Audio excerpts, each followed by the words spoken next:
நம்மளோட தமிழ் மூவி ஒண்ணு இப்போ சைனால ரிலீஸ் ஆகிருக்கு. இந்த மூவி கடந்த 4 நாள்லயே 30 கோடி கிட்ட லாபம் பார்த்திருக்கு. நம்ம ஊர்ல ஜூன் 14 அன்னைக்கு மகாராஜான்னு ஒரு படம் ரிலீஸ் ஆச்சு. இந்த படம் வந்து விஜய் சேதுபதி ஹீரோவா நடிச்சிருப்பாரு. இந்த மூவி இப்போ வந்து சைனீஸ்ல டப்பிங் பண்ணி, அப்படி இல்லனாலும் தமிழ் லாங்குவேஜ்ல சைனீஸ்ல வந்து சப்டைட்டில் வச்சு ஒரு படம் ரிலீஸ் ஆச்சு நவம்பர் 29 அன்னைக்கு. இந்த மூவி பாத்தீங்க இப்பனா வந்து ஒரு மேசிவ் பிளாக் பஸ்டர் ஹிட் ஆயிட்டு இருக்கு சைனால. நம்ம ஊர்ல ரிலீஸ் ஆனப்பவே இந்த படம் வந்து 110 கோடி வந்து சம்பாரிச்சிருக்கு. இது வந்து 5 மாசத்துக்கு முன்னாடி ரிலீஸ் ஆச்சு. ஏன் இப்போ இத பத்தி பேசுறேன் அப்படின்னா, ரீசெண்டா தான் வந்து சைனீஸ்ல வந்து ரிலீஸ் ஆச்சு. சோ அதோட அப்டேட்ஸ் தான் உங்களுக்கு நான் கொடுக்க போறேன். சைனால இந்த மகாராஜா மூவி ஒரு டிக்கெட்டே வந்து கிட்டத்தட்ட வந்து ஒரு 600 ரூபாய் ஒரு டிக்கெட் அந்த பிரைஸ் கிட்ட இருக்கு. அந்த மக்கள்லாம் என்ன சொல்றாங்க அப்படின்னா, இந்த படம் வந்து ஒர்த் ஃபார் மணி அப்படின்னு சொல்றாங்க. கொடுக்கிற காசுக்கு வந்து ரொம்ப நல்லா இருக்கு இந்த மூவி அப்படின்னு சொல்றாங்க. அது மட்டும் இல்லாம மூவியுமே பார்க்கிறதுக்கு ரொம்ப சூப்பரா இருக்கு அப்படின்னு சொல்றாங்க. இதுக்கு முன்னாடி சைனால வந்து பாகுபலி, எந்திரன், தங்கல் இந்த மாதிரி படம் எல்லாமே நிறைய ரிலீஸ் ஆகிருக்கு. இதை விட வந்து ரொம்ப நிறைய பிளாக் பஸ்டர் ஹிட்னு வந்து நம்மளோட மகாராஜா மூவி சொல்லப்படுது. நம்மளோட சூப்பர் ஸ்டார் படம்லாம் வந்து 3D விஷுவலா இருந்துச்சு. இந்த எந்திரன் படத்துல கூட வந்து அந்த சைனீஸ் மக்கள் வந்து இம்ப்ரெஸ் ஆகல. பட் இந்த விஜய் சேதுபதி ஸ்டோரியில வந்து பயங்கரமா இம்ப்ரெஸ் ஆகியிருக்காங்க. இப்ப ரீசெண்டா பாத்தீங்க அப்படின்னா, இந்த அமரன் மூவில எப்படி வந்து எமோஷனல் கனெக்ட் இருந்ததோ அதே மாதிரி வந்து விஜய் சேதுபதியோட மகாராஜா மூவில வந்து சைனீஸ் மக்கள் எல்லாருமே வந்து ஒரு எமோஷனல் கனெக்ட் ஆயிட்டாங்க. 2017ல வந்து தங்கல் வந்து ரிலீஸ் ஆச்சு சைனால. அப்ப பாத்தீங்க அப்படின்னா 9000 ஸ்கிரீன்ல வந்து ரிலீஸ் பண்ணிருக்காங்க. அப்ப தங்கலுக்கு வந்து ப்ராஃபிட் மட்டுமே பாத்தீங்க அப்படின்னா 1300 கோடி அப்படின்னு சொல்றாங்க. பட் நம்மளோட மகாராஜா வந்து 10,000 தியேட்டர்ல வந்து 40,000 ஸ்கிரீன்ல வந்து ரிலீஸ் பண்ணிருக்காங்க. இப்போ மகாராஜாமே வந்து 1000 கோடி வந்து தொடறதுக்கு நிறைய வாய்ப்பு இருக்கு அப்படின்னு சொல்றாங்க. 9000 ஸ்கிரீன்ல வந்து போனப்பவே அந்த படமே இவ்ளோ க்ரோஸ் வந்து டச் பண்ணுச்சு. அப்ப வந்து 40,000 ஸ்கிரீன்ல வந்து போட்டிருக்காங்க அப்படின்னா இந்த படம் வந்து இன்னும் மேசிவ் ஹிட்டா இருக்கும் அப்படின்னு சொல்றாங்க. இந்த மகாராஜா மூவி வந்து OTTல ரிலீஸ் ஆச்சு. அப்ப கூட வந்து நிறைய அப்ராட்ல இருக்க பீப்பிள்ஸ்லாம் இந்த படத்தை பார்த்து நல்ல பாசிட்டிவ் ரிவ்யூ கொடுத்திருக்காங்க. நெட்ஃபிளிக்ஸ்லயும் நிறைய பேர் பார்த்திருக்காங்க. இது மூலமாவும் உங்களுக்கு நிறைய இன்கம் கிடைச்சிருக்கு. ஒரு தமிழ் படம் சைனால போய் ரிலீஸ் ஆகுறது ரொம்ப வெரி வெரி ரேரான சினாரியோ தான். சைனால ஒரு தமிழ் படமோ இல்ல நார்மலா தமிழ் படம் இல்லாம அதர் லாங்குவேஜ் எந்த படமா இருந்தாலும் இல்ல சைனீஸ் படம் எந்த படமா இருந்தாலுமே வந்து 15 இருந்து 20 பேர் தான் அந்த தியேட்டர்ல பாப்பாங்கன்னு சொல்றாங்க. இது வரைக்கும் சைனால வந்து ஒரு 5 இருந்து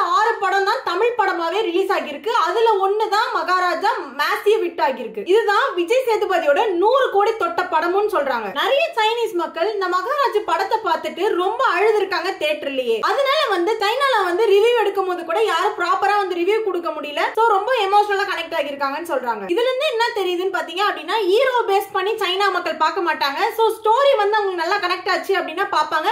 சோ இந்த மகாராஜா ஸ்டோரி வந்து அவங்க எல்லாருமே ரொம்ப பிடிச்சிருக்கு. இந்த மகாராஜா எடுத்த டைரக்டருக்கு இதுதான் 2வது படம். இந்த 2வது படமே அவருக்கு வந்து நல்ல ப்ராஃபிட் கிடைச்சிருக்கு. எந்திரன் படம் ரிலீஸ் ஆனப்போ லைஃப் டைம் அது ஓடுனதே வந்து 27 crores தான். பட் வந்து அதை விட ரெக்கார்ட் பிரேக் பண்ணிடுச்சு நம்மளோட மகாராஜா மூவி. நிறைய பேரு தமிழ்ல தான் வந்து மகாராஜா படம் ஓடி இருக்கு. சைனீஸ்ல வந்து சப்டைட்டில் மட்டும் தான் வச்சு பார்த்திருக்காங்க. நெக்ஸ்ட் இந்த மகாராஜா வந்து ஜப்பான்ல ரிலீஸ் ஆக போகுதுன்னு சொல்றாங்க. ஜப்பான் மக்கள் எல்லாம் வந்து இந்த படத்தை பார்க்கிறதுக்காக வெயிட் பண்ணிட்டு இருக்காங்கன்னு சொல்றாங்க. இந்த மூவியை சிம்பிளா சொல்லணும், இது வந்து ஒரு crime thriller movie. Vijay Sethupathi ஒரு சலூன் வச்சு ரன் பண்ணிட்டு இருப்பாரு. அவங்க வைஃப் வந்து ஒரு இன்சிடென்ட்ல வந்து இறந்து போயிடுவாங்க. இப்போ அவருக்கு ஒரு பொண்ணு இருக்கு. அந்த பொண்ணோட பேர் வந்து ஜோதி. இந்த ஜோதிக்காக மட்டுமே தான் வாழ்ந்திருக்காரு. ஜோதிக்காக மட்டும் தான் சப்போர்ட் பண்ணி இப்ப ஜோதி மட்டும் தான் அவருக்கு ஒரு சப்போர்ட்டா இருக்கு. ஜோதி மட்டும் தான் எல்லாமே நினைச்சு விஜய் சேதுபதி வாழ்ந்துட்டு இருக்காரு. விஜய் சேதுபதி தான் அந்த படத்துல வந்து மகாராஜா. ஜோதியும் மகாராஜாவும் ஒரு அங்கமா பாப்பாங்க அந்த லட்சுமி. அந்த லட்சுமி என்னன்னு பாத்தீங்க அப்படின்னா ஒரு டஸ்ட்பின் சொல்றாங்க. ஒரு லாரி வந்து அவங்க வீடு மேல இடிச்சிடும். அப்ப அந்த வீடு வந்து இடிஞ்சு விழுந்தப்ப அவங்க அம்மா மேல விழுந்ததுனால அவங்க அம்மா இறந்துருவாங்க.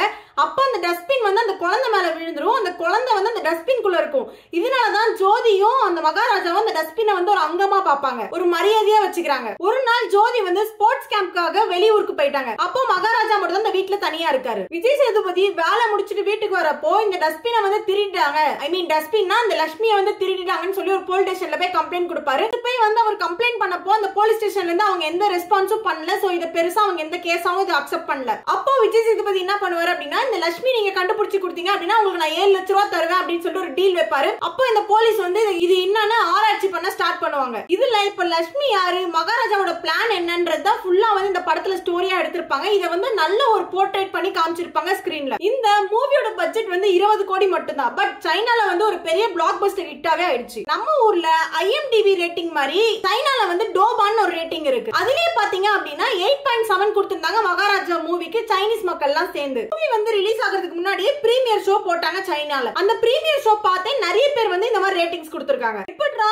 தமிழ் மூவி சைனால ஹிட். கடந்த 4 நாள்ல மட்டுமே 93,000 டிக்கெட் வந்து சோல்ட் அவுட் ஆயிருக்கு சைனால. இது மட்டும் இல்லாம இந்த மகாராஜா மூவி ரிலேட்டடா என்ன பண்ணிருக்காங்க அப்படின்னா, விஜய் சேதுபதியோட ஸ்டிக்கர், அப்புறம் விஜய் சேதுபதி ரிலேட்டடா ஏதோ சம்திங் அந்த பொம்மை எல்லாம் ஜாயின் பண்ணுவாங்கல்ல, அந்த மாதிரி எல்லாம் வந்துட்டு நிறைய பேர் ஜாயின் பண்ணி வீடியோ எல்லாம் போட்டிருக்காங்க. 2024ல இது வரைக்கும் வந்து எந்த மூவி வந்து 1000 crores வந்து டச் பண்ணல, பட் இந்த மகாராஜா வந்து டச் பண்ணிடும் போலன்னு சொல்லிட்டு எல்லாம் ஆர்வமா பேசிட்டு இருக்காங்க. பட் எத்தனை கோடிக்கு போகும்னு எனக்கு எந்த கெஸ் இல்ல. உங்களுக்கு ஏதாவது கெஸ் இருந்தா கமெண்ட் செக்ஷன்ல சொல்லுங்க. விஜய் சேதுபதிக்கு வந்து வில்லன் கேரக்டர் தான் சரியாகும், நல்லா செட் ஆகும்னு சொல்றாங்க. பட் ஹீரோவா நடிச்ச ஒரு படத்துல வந்து சூப்பரா ஹிட் ஆயிருக்கு. இது விஜய் சேதுபதியோட 50வது படம். இது இன்னும் எத்தனை கோடி தொடுன்னு பார்க்கலாம். என்னோட இன்ஃபர்மேஷன் உங்களுக்கு யூஸ்ஃபுல்லா இருந்துச்சு அப்படின்னா மறக்காம சேனலை சப்ஸ்கிரைப் பண்ணாம இருந்தீங்க அப்படின்னா சப்ஸ்கிரைப் பண்ணிக்கோங்க. என்னோட யூடியூப் ஃபேமிலில மறக்காம ஜாயின் பண்ணிடுங்க.